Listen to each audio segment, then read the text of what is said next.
السلام علیکم جی، میں ہوں فیصل عباس۔ ناظرین، 8 فروری کو انتخابات ہونے ہیں اور ان انتخابات سے پہلے ہم دیکھ رہے ہیں کہ اشارہ اقتدار میں ایک بڑی ڈیولپمنٹ ہوئی ہے۔ پاکستان بار کونسل اور سپریم کورٹ کی جو بار کونسل ہے اس کی جانب سے چیف الیکشن کمشنر سکندر سلطان راجہ پر جو ہے وہ تحفظات کا اظہار کیا گیا ہے۔ اس حوالے سے اس ٹائم یہ دو پریس ریلیز کا آنا بڑا حیران کن ہے ہمارے لیے۔ کورٹ رپورٹر وسیم ملک ہمارے ساتھ موجود ہیں۔ وسیم، سب سے پہلے تو بتائیں یہ خبر کیا ہے؟ دیکھیے، آج سپریم کورٹ بار ایسوسی ایشن جو اب شہزاد شوکت صاحب جن کے پریزیڈنٹ ہیں اور جن کا تعلق اگین جو آسما جہانگیر گروپ ماضی میں ہوا کرتا تھا، مگر اس وقت تو وہ جو ایک گروپ ہے وہ اعظم نذیر تارڑ صاحب مسلم لیگ نون سے، احسن بھون صاحب اگین مسلم لیگ نون سے، ان کے زیر سایہ زیر سرپرستی ہے، اور دوسرا پاکستان بار کونسل ہے۔ یہ بھی اگین اعظم نذیر تارڑ گروپ ہے، وکلا کی یہ بڑی سیاسی جماعت، بڑی نمائندہ جماعتیں ہیں، نمائندہ جماعت اور پاکستان کی یہ دونوں بڑی نمائندہ جماعتیں ہیں۔ ابھی آپ ہمارے ساتھ موجود تھے، ہم سپریم کورٹ آف پاکستان میں ناظرین بیٹھے تھے اب سے چند لمحے قبل ہی، تو اچانک دو پریس ریلیزز سامنے آئی ہیں۔ اب حیران کن طور پر فیصل، آپ نے بھی دیکھا کہ ان دو پریس ریلیزز کا ایک ہی وقت میں جاری ہونا ہاں، اور دونوں کی سیم لینگویج ہونا، اور دو جو وکلا تنظیمیں ہیں ان کا تعلق مسلم لیگ نون سے ہونا،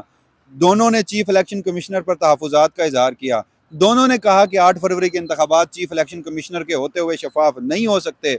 دونوں نے کہا کہ تمام سیاسی جماعتوں کو یکساں مواقع ہونے چاہیے، اور ایک قدم آگے بڑھتے ہوئے پاکستان بار کونسل نے سپریم کورٹ آف پاکستان سے مطالبہ کیا کہ الیکشن کمیشن آف پاکستان کے ہر اقدامات کی توثیق کرنے کی بجائے الیکشن کمیشن کے ان غیر آئینی کاموں پر سپریم کورٹ کو نوٹس لینا چاہیے۔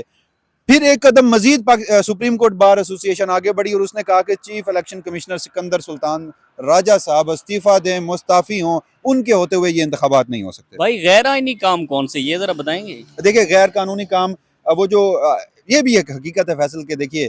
سپریم کورٹ آف پاکستان نے انتخابات کا حکم دیا، آئین کے آرٹیکل 224 224 کے تحت انتخابات ہوتے ہیں، تو 218 کو وائلیٹ کر دیا گیا، بھول گیا۔ میں نے گزشتہ روز بھی ویڈیو کی کہ یکسر نظر انداز کر دیا گیا۔ آئین کا آرٹیکل 218 انتخابات میں شفافیت کی بات کرتا ہے، تو اب الیکشن کمیشن آف پاکستان نے جو حلقہ بندیاں کی، الیکشن کمیشن آف پاکستان نے R Os D R Os لیے، ایک سیاسی جماعت پاکستان تحریک انصاف، انہوں نے ان سارے معاملات پر بڑا زور بھی کیا، شور اٹھایا، عدالتوں میں گئے، اور پھر ہم نے سپریم کورٹ آف پاکستان میں بھی دیکھا۔ تو اب جو سارا معاملہ، جو سارا نیریٹو پاکستان تحریک انصاف لے کر چل رہی تھی، چلیں سمجھ آتی ہے، اس وقت وہ ایک زیر عتاب ہیں۔ ریاستی زیر عتاب ہیں، اور وہ یہ بات کرتے ہوئے سمجھ آتے ہیں، مگر نواز شریف صاحب، اعظم نذیر تارڑ صاحب، مسلم لیگ نون کے وکلا کا یہ ونگ جو ماضی میں کبھی پچھلے 2 سال میں اس ملک میں جو کچھ ہوتا رہا ہے، ان دونوں کے کانوں پر جوں تک نہیں رنگی۔ دیکھیے، سپریم کورٹ بار ایسوسی ایشن، اس سے قبل عابد زبیری، وہ انتخابات کا معاملہ سپریم کورٹ آف پاکستان میں لے کر گئے کہ الیکشن ہونے چاہیے، پاکستان بار کونسل سوئی رہی۔ اس وقت ناظرین سپریم کورٹ بار ایسوسی ایشن جو تھی وہ عابد زبیری صاحب کی سرپرستی میں تھی، اور عابد زبیری صاحب جو تھے وہ عمران خان کے جو قریبی اور ان کے قانونی ٹیم کے سربراہ حامد خان صاحب ہیں ان کے گروپ سے تھے۔ تب سپریم کورٹ بار ایسوسی ایشن نے پریس ریلیزز بھی جاری کی، موجودہ صورتحال پر مذمتیں بھی دیں، انتخابات کے لیے بھی گئی، مگر پاکستان بار کونسل سوئی رہی۔ جس بار کونسل کے کان پر جوں تک نہیں رنگی ماضی میں، اور پھر سپریم کورٹ بار جیسے ہی اعظم نذیر تارڑ گروپ کے پاس آئی، تو دونوں بارز کا آج یہ سارا معاملہ سامنے آنا،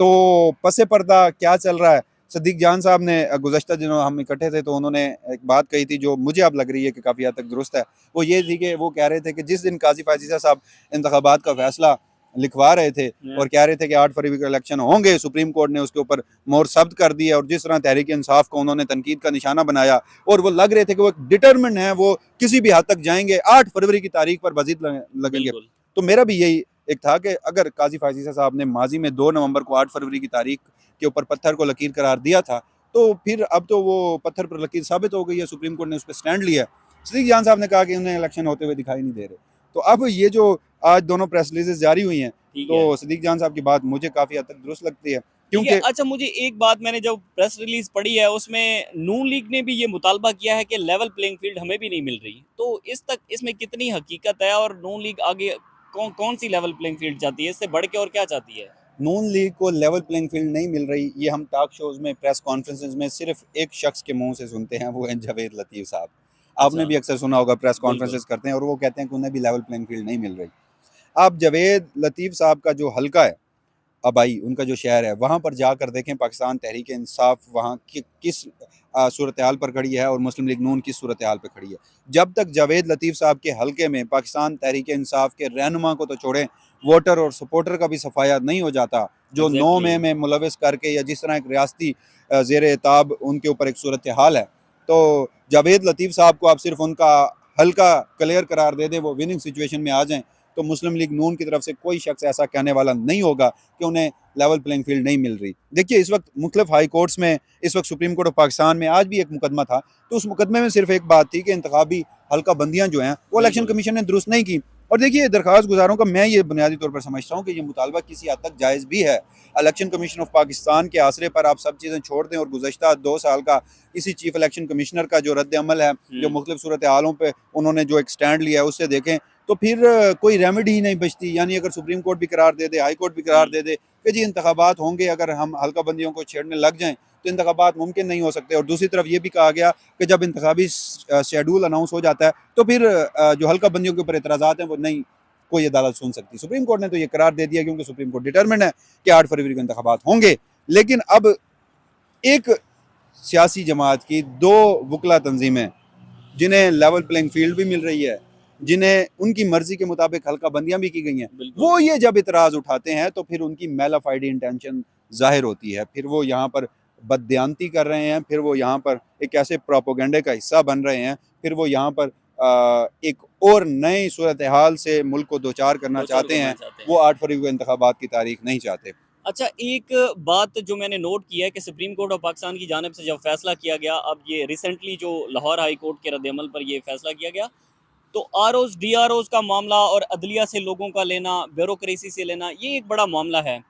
کیا آپ سمجھتے ہیں کہ سپریم کورٹ نے ایک مور لگا دیا ہے کہ اب R Os D R Os یہی ہوں گے, بیوروکریسی سے لوگ ہوں گے, اور